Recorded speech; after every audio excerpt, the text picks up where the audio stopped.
Stay tuned for today's episode. I have the founders of a new NFT project called Crypto Coral Tribe, which is helping the oceans, marine life, and coral reefs around the world.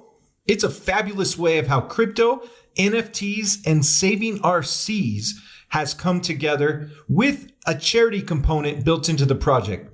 Don't miss this interview. Welcome to the New to Crypto podcast, designed to guide you through the crypto landscape with pinpoint accuracy, created for the new and intermediate crypto investor. Join your host, Crypto Travels Michael, as he takes you through the different facets of getting started and succeeding in your crypto journey. New to Crypto podcast brings you new episodes daily, Monday through Friday, with surprise bonus episodes sometimes on the weekend. Let me ask you, are you new to crypto? Don't know where to start? Are you more experienced but have questions? Then you're in the right place. This podcast is designed for you. Coming at you from the Trading Center in the Lifestyle Design Studio, here's your host, Crypto Travels Michael. Brave Wallet is the first secure crypto wallet built natively in a Web3 crypto browser. No extension required. You can store, manage, and grow your portfolio, get NFTs and multi-chain support. Download the Brave privacy browser at brave.com/new-to-crypto and click on the wallet icon to get started. I'm excited about this episode today. I'm joined here with an awesome new project. Today, we're going to be talking about NFTs, coral reefs, and crypto and more. And I have two of the co-founders here right now on the show, Jimmy and Christian. Man, it's a pleasure to have you join us. Welcome to the show. How's it going, Michael? Pleasure to have us here, man.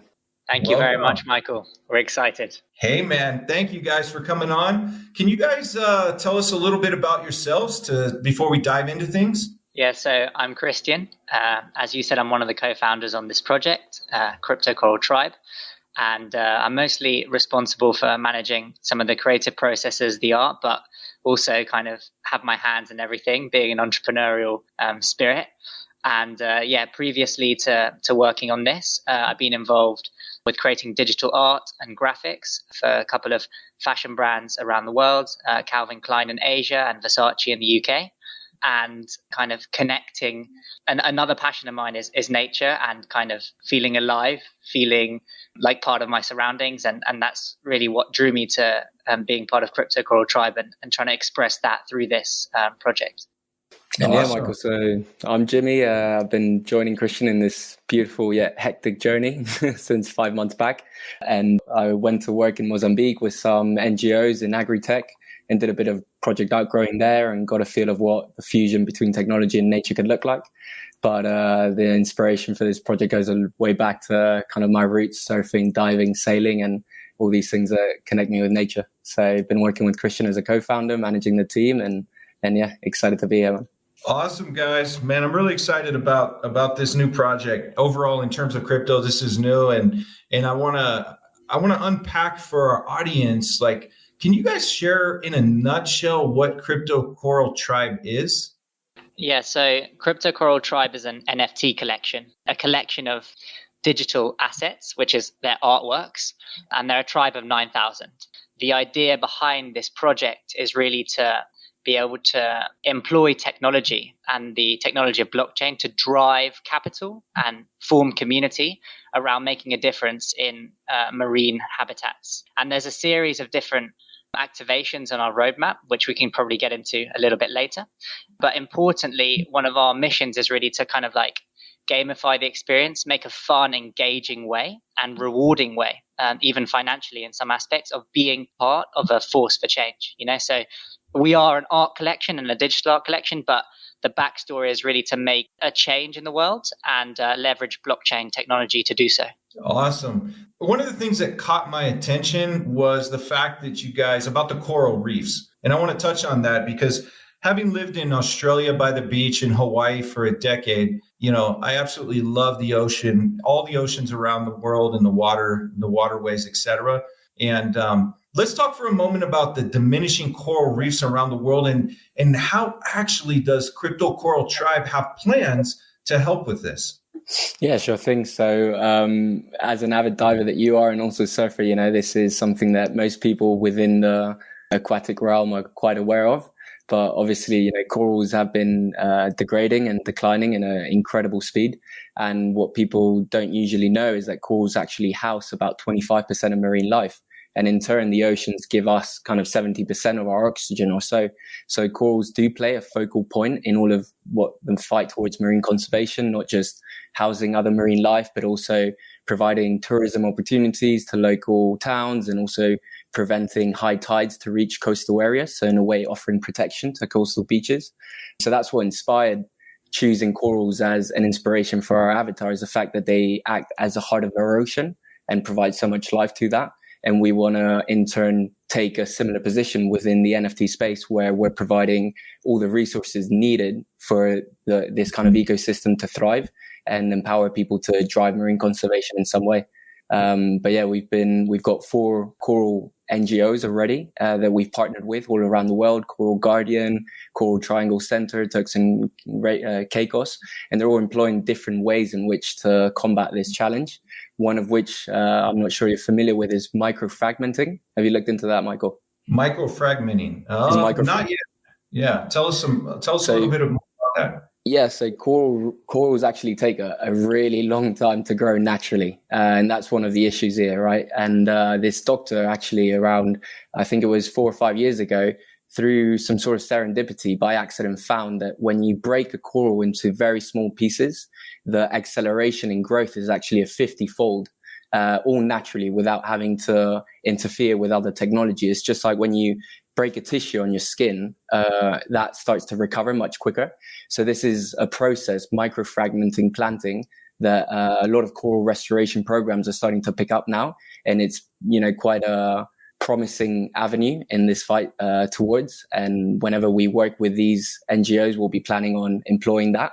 But that's a kind of glimpse of hope in this challenge. Wow, I wasn't aware of that. That's awesome. So you tell our audience, you have plans to basically essentially plant or grow thousands of corals worldwide. So this is probably going to play, an amazing part in that journey. Yes? Yeah, that's correct. So basically our first pledge is to plant 3,000 corals worldwide. And these, as Jimmy said, will be split across different NGOs, some in Europe, some in the Bahamas, some in Indonesia and Bali. And yeah, the possibility of microfragmenting is something there, but each NGO has a different sort of technique, Some of them are actually like rescuing corals. So some of them actually dive down. For example, in Punta de la Mona in Spain, one of our partners, they'll dive down quite deep and they will take corals out from like fishing nets and old sort of like fishing equipment. They'll take them to a nursery on land, restore them, and then with an organic substrate, they'll bring them back and kind of stick them back into the reef to flourish again, So there's different techniques that are relevant to each situation. And yeah, part of our mission is to plant these corals, but we'll probably get into that in a second as well. We've got in our approach is to kind of approach this from a 360 point of view, because you can plant as many corals as you want and try save the ocean like that, but you're only playing a one-dimensional game. There's so many other aspects to this in terms of education and other ways of kind of solving this problem that we also kind of are going to dive in and tackle. Awesome. So you're working with numerous NGOs and essentially marine restoration foundations and organizations. By the way, I'm sure you guys welcome any of our listeners that happen to be in marine restoration or foundations or NGOs to contact you guys as well. I actually know some in Hawaii that I'm going to refer out to you guys, because I think this is a topic that needs discussion and needs awareness. And the fact that you're tying it into crypto and using NFTs is awesome. Tell us a little bit about the characters of your NFTs. I see that you guys are fusing like cyberpunk and art together. What was some of the inspiration and motivation behind that? If you look at our characters, the initial inspiration was partly because of our artist, right? So our artist, his name is João. He's a Brazilian artist, and he actually specializes in indigenous kind of artworks and indigenous theme, and also a kind of more punk aesthetic, right? So the idea behind these principles or these themes is the indigenous one is like when you look at indigenous tribes all over the world, there's kind of an interesting way in which they navigate through their surroundings, in which they're in a kind of interdependent relationship with things and less sort of cut off plainly than like modern society. So we wanted to kind of like revive some of that old spirit of co-living with nature, and that was something really important for us. The other inspiration for our art is the solar punk or cyberpunk. There's, they kind of blend and mix, but essentially the solar punk vision is to use technology to create a society that can be kind of zero emission, clean, quite utopian and optimistic. So that was another kind of futurist reference that you'll see in our avatars, and you'll see some of them have like robotic eyes and robotic limbs, and there's that implication there that we're always trying to kind of embrace those old values of that tribalism and that sort of natural connection with this kind of like, let's use technology, let's use blockchain, let's kind of try and transform the system using the tools we have today. So that's some of the inspiration behind our artworks, and I encourage those guys listening now to come and check them out. We can probably put some links up in the show notes because it's always a picture will tell 1,000 words, so there's only so much I can say now. Oh, absolutely. All the links are on the blog post page for today's episode, and we'll have some of the images on there as well, but you can also click over and head over to their website. Guys, what is solar punk? And because I can see some of our listeners Googling right now, what is solar punk? And it's phenomenal. But can you like unpack what it is for people that are new to it? So solar punk places a lot of the focus on clean energy, but also explores a lot the way in which nature, civilization, and technology can coexist ultimately, right? And solar punk is thrown up, but it can be applied in so many ways. So there's a big movement around solar punk art, which is obviously a key factor in any movement, which allows to express the culture of that. However, there's also initiatives and practices that will overlap with solar punk movement, such as, for example, if you're getting into permaculture and the way in which people can do it themselves and build their own homes, or even businesses in which some way utilize nature and technology to provide a service in which both of those aspects are kind of coexisting and working in a symbiotic way with each other. So ultimately, it's this effort or global effort towards a future in which nature and technology can coexist with civilization in a more sustainable way. And one of the ways in which it does that is through the use of clean energy and solar energy, thus the term solar punk. Awesome, man. Thanks for breaking that down. I understand you guys mentioned that you have 9,000 NFTs total. Is there only 9,000? And how did you come to that number? Yes, there's only 9,000 in this collection, but in the future, who knows? Maybe there are other ideas and ways we want to visualize things down the line. But for this, we wanted to keep it at 9,000. One of the factors being, at the time when we were conceptualizing the project, there are a lot of 10,000 NFT collections out there, and we wanted to kind of bring down the supply a little bit to, incentivize and kind of emphasize on value there.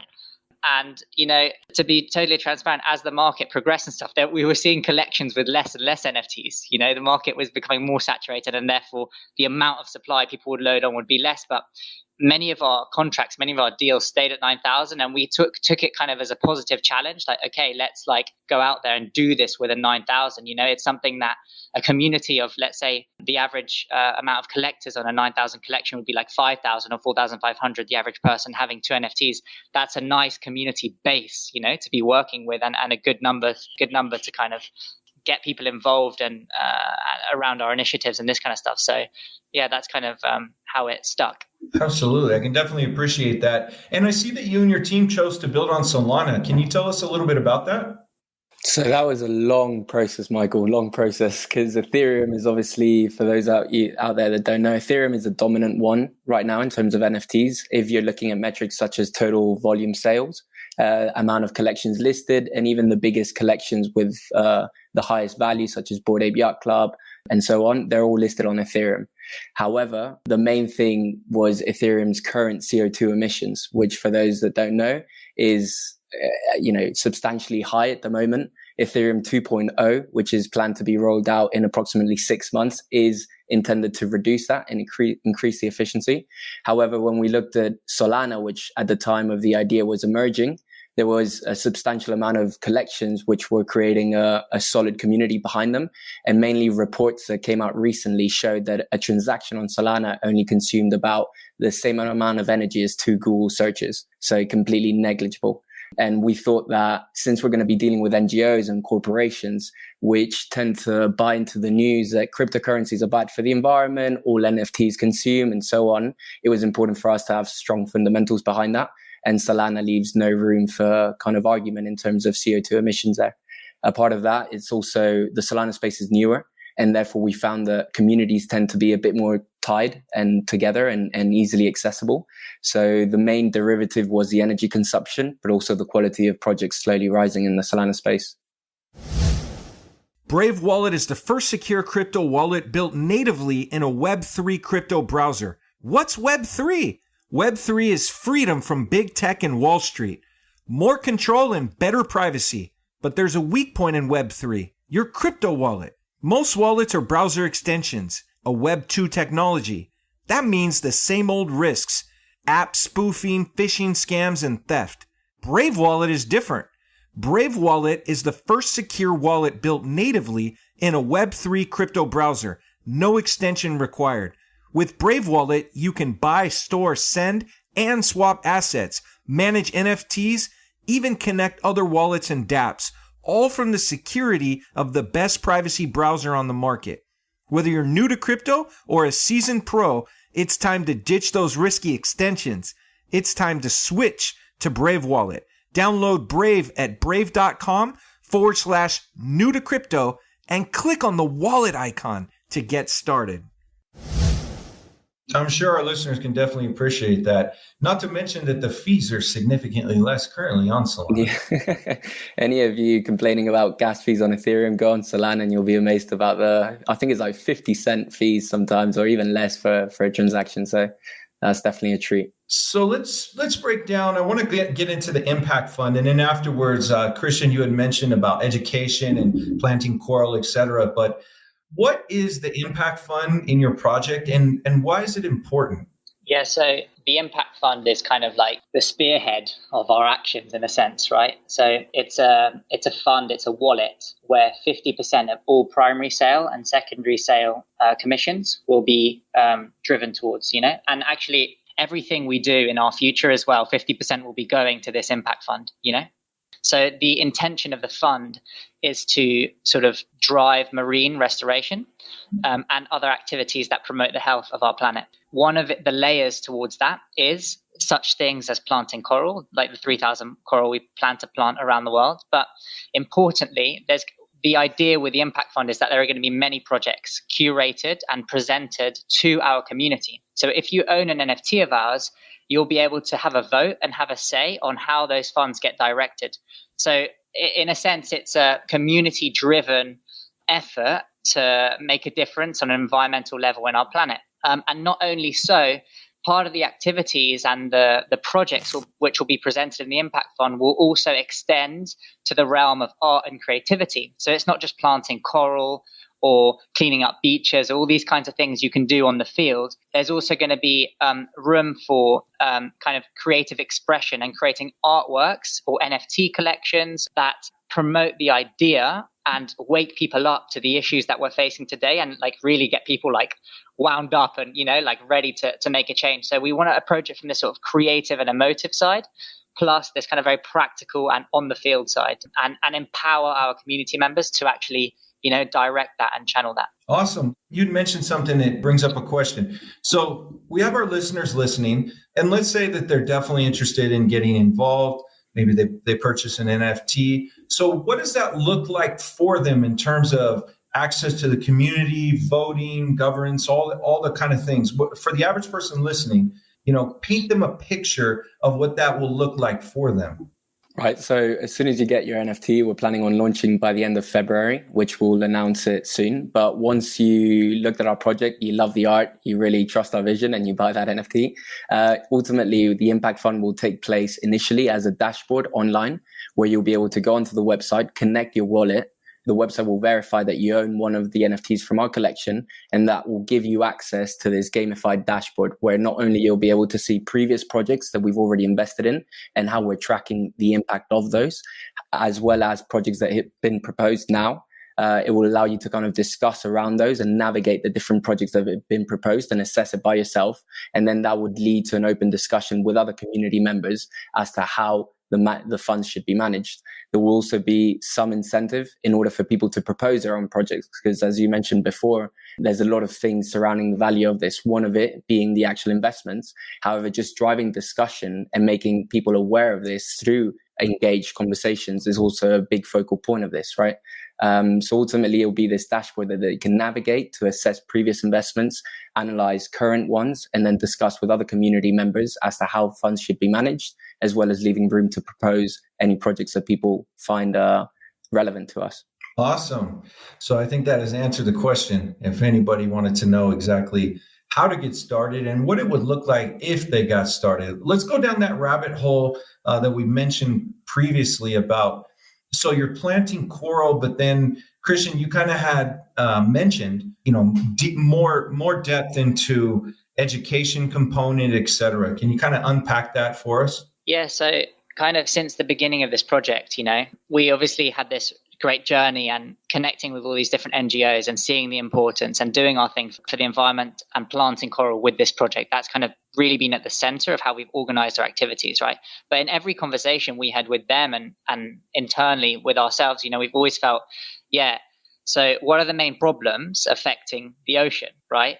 One of the main problems is like pollution and acidification of waters. Another problem is actual global warming temperatures. And for example, with that one, that's outside of the question of the corals. That's happening because the world is moving in a certain direction, right? So we always wanted to have space with this project to work on that level of education, work on that level of trying to tackle the causes outside of the very subject matter we're dealing with, i.e. corals, and provide something there to kind of approach it holistically, So that's why in our roadmap, one of our activations as we sell the collection is to establish what we call a solar punk academy, kind of playing on the words of solar punk and this idea that we can equip people with the knowledge, the resources, and the education, whether those are artistic skills, business practices, or even practical things about growing food and these kind of things associated with permaculture and living resiliently and in balance with our environments, to kind of bring this other dimension into what we're doing here as well, Awesome. That just brings me to several more questions. Your 2022 roadmap, but also, if our listeners, would like to join your community and they have skills and talents, you have a growing community. So I'm sure that you guys welcome, people with talents and skills, even like you mentioned, or other ones, of all different types. Absolutely. And we've already started collaborating with a few community members that have come up, which are either artists or environmental activists. We just onboarded someone that we don't know in real life from our team that's doing coral restoration all across Africa. So, a large part of this is as well to collaborate, not just with NGOs, not just with other collections, but within the community. And we're always looking for new people to kind of work together on this and on board. And yeah. Awesome. And I see that you guys have a Twitter and Discord. And is this how our listeners can join your community and reach out to you? We have all the links on the blog post page for today, but what are the primary methods that people can reach out?